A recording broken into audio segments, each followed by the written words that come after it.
Good afternoon and welcome back to Windswept Willows Farm here in North Carolina. I thought I'd give a little bit of an update as we've done a couple things here, and I thought it would also be a good chance to talk to you about electric net fencing and whether it's right for you. So the first thing I did was I actually took my two boy ducks out of their pen and I took their pen apart, and it's going to go back to its original planned purpose of a chicken tractor. Wheels are going to go on the back, a handle in the front, and a tarp over top for shade. And it'll be lighter weight and I can pull it around. It was too heavy with all the housing pieces on it. And these guys, of course, they still live here in their little place, and it's going well and they really like it, and they're making a terrible mess. They've had a clean pond for all of 2 seconds. So they are about 5 months old, and I was expecting eggs in the spring, but I was still kind of keeping an eye out, never saw anything. And then today I saw something white over there in the corner. And yeah, they've been laying eggs and burying them. So nobody told them they had to wait till spring, so they just did whatever they wanted. But anyway, the reason I moved this out is because we did this. So I bought 100 feet of electric net to extend my pasture for the geese. It sounds lovely, but the geese won't come out unless I'm here. So they're not out here all day grazing like you would hope, but at least it keeps them off the streets and out of trouble. So if I want to have them come out and graze, I just come and hang out with them and they come out and graze. And then I'll also be able to let the ducklings out to share it. So I'm about to actually go back there and do that so the ducklings can have a chance to enjoy it. I like to line my electric net, and I've only got it partially lined, just because every goose and duck is not as bright as they should be. So like Bitsy will bite the netting and it'll zap him and he'll be like, ow, ow, ow, and it'll run away and they'll come back and bite the netting and it'll zap him. So I don't think any of them would get tangled in it and die or anything, but they said there is a 1% chance that that could happen.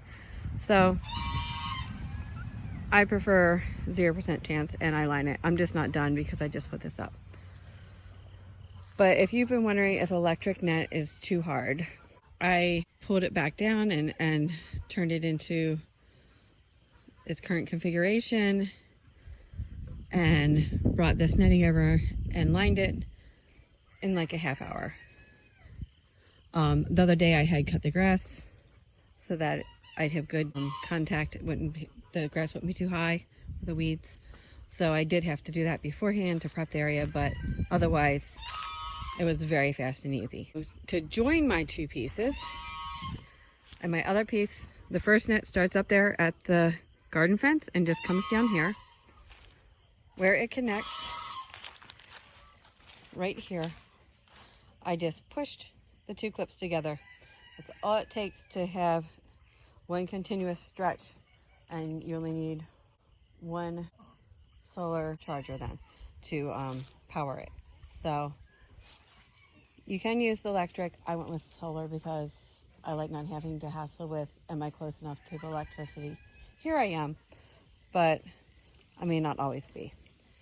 So I do like to use a support post because this particular netting is from Premier One, and I did go with the sturdier poles and all, but it's still, you can see the wind pole warps a little. So I just like to add sometimes a support post between, and you can see I've actually got one out here on the ground that I'm going to put in as well. It does come with one of these tags so you can warn people. You just want to always make sure people know there's an electric fence. So I put one tag over there and one tag here, so there should be plenty of warning for anybody who isn't in my family and doesn't know that I have electric fence. So I am redoing this as well because I just put a deposit on two adorable lion lot bunnies. I'm really excited about the breed. They're very big over in Great Britain, and they're recognized for show over in Great Britain. American Rabbit Breeders Association has not recognized them yet, but people here in the United States are working towards it, and I want to be one of those people as well because I just fell in love with them. They're adorable. So I've got this hutch just waiting for my new babies to be able to, for me to be able to pick them up and bring them home. So since I was buying the electric netting, I also went ahead and bought a gate. This is the only one they actually had in stock. So it's the 7.5 foot wide, and I really only needed 4, but this was like a reconditioned one or returned or something, but it looked like it hadn't even been opened out of the package. So it is not currently electrified because I missed ordering a part. So I've got this fence piece here just so the geese don't think that they can come up and chew right through it without getting shocked, and then they don't fear it and respect it. But the piece I'm missing has a clip like this and a cord and a clip just like the black one on the other end, and you can clip it on the 2 wires and that electrifies it. But this gate has been so wonderful. It's so easy to open now. I don't have to worry about turning off this guy, which I got the 30, and it's been pretty strong for me. If I did it again, I think I'd get the 60 just because now I've maxed out the amount of netting I can have on it with 2 nets. So I think you can have 5 nets on the Solar IntelliShock 60. But it's been working really well for me. It's been doing a great job. So, and I don't even have it in the sunniest part of the yard just because of how I set it up. But as you can see, to electrify your netting, this is all you need to do.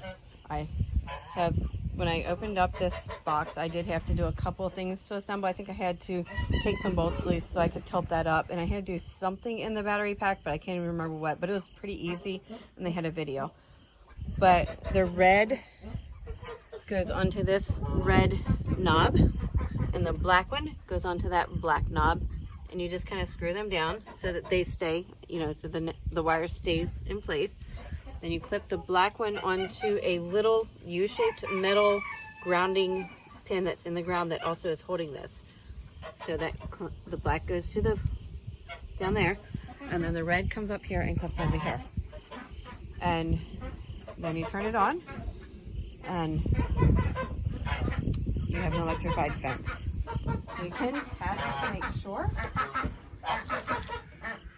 So say I wasn't sure, I can test, and you see it's red, no voltage. So then I can come over here and test. And you can see it's 6. It's an overcast day. Typically this is an 8. So you can see whether it's electrified or not. My brother actually took this and borrowed it from me and used it to check his truck battery. So multi-purpose. But yeah, anyway, if you're wondering if you should have electric net, I wouldn't let being afraid or thinking it was too hard to use to stop me at all. Somebody just realized I was out here and came running over. You guys are so funny. So anyway, if you're thinking about getting electric net, I definitely recommend getting one of these gates. It has really made it easy to get in and out. So it just pulls up like this, and it comes out. I can do it one-handed. Put it back. Now once I get the wire that comes across, I'll have to unclamp it first so I don't get zapped. But very easy to do that. And then I can go in, take care of things, shut it. So it's been very nice to have this. Definitely. I wish I would have gotten the gate sooner. And then, it really was so simple to put it together. I just watched the videos. I was able to pick it up right away. It was definitely about 3 times easier than putting Mr. Gray's cage together. If that gives you an idea. It was super easy to do. Yeah. What's we doing, guys? So we can enjoy the sunshine.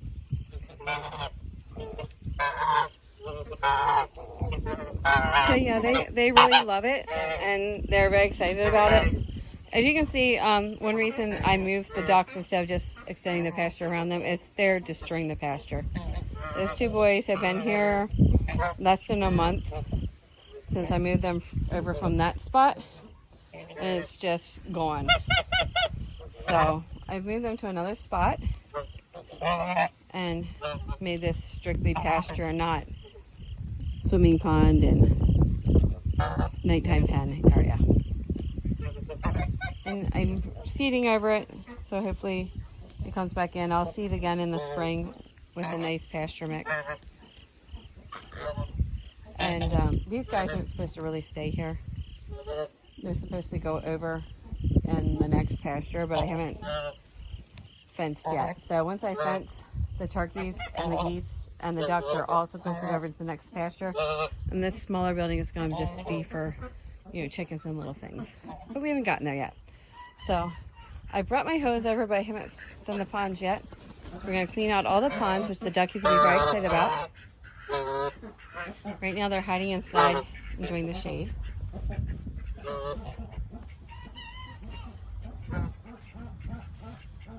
But you can see this is where I had the goose pond, and I even took it off of here. I'm going to try to regrow all that. And the ponds are just in their little ones. Now this was brand new clean because I just moved them yesterday, and we didn't fill this until late in the evening. But they've been out for a couple hours, so that's what they do. But I set them up, they've got a little run here, and then my brother very thoughtfully on his day off yesterday rebuilt their entire house inside this run. So their house can be locked into this run, which it has a roof tarp and a side tarp for added protection. But I think I'm probably going to also close in some of the front just to provide even more shelter for them, because they're just two boys living on their own, two young bachelors. So their inside water is sparkling clean though still. It's so funny. They're mad at me. I mess things up. But I think they're kind of having fun because now they can talk trash to the geese all the time because the geese are always over here. So that makes them happy. But yeah, I've got a couple things to clean up that I've got laying around from taking everything apart and putting it back together. But it's pretty much all set up now how I want it for the winter. Be easy to take care of all the ponds and everything together. So I think this is going to work well. And they're actually really good friends with the geese because I got them all at almost the same time and they grew up together. But they just always like to talk trash, and the geese get really mad when they get in their space and stuff. So one thing I was really worried about when I first set up this netting was that I wasn't making it into a square or a circle. So my two ends weren't touching. And is it going to really work? Well, here it is. I have this end up against my garden fence. It's secured to a post here for added stability. And you can see there's that little clip just dangling there. And there you go. All the way here at the other end of the fence, as far as I can be from the charger. And we've got a 4. So it's definitely got enough of a zap to make a coyote sorry if he touches a little nose to it. In fact, I'm pretty sure he has touched his nose to it, and that's one reason I'm so cautious about having the electric netting. And that's why I went on this side first with this netting too, to kind of make it look really difficult to jump over. You're like, you gotta go over 2 fences? Are you kidding me? I'm gonna go find a snack elsewhere. So, and you guys have this fence piece leaning down. It should be standing up. You've been yanking on that? Yes, you have. But if you have any questions or you're thinking there's no way I can do it, you definitely can. Like I said, I was so nervous at first, and it's so easy, and it's been such a game changer for my guys. It's been so great. They're really enjoying it. Well, that about wraps it up. I just wanted to give you a little update and show you my fence and see if anyone had any questions. I hope your weather is as gorgeous as mine is. I don't know if you can see the sky behind me, but it's so beautiful. So I hope you can get out here and enjoy this weather. And even if you can't, I certainly hope you have a blessed day.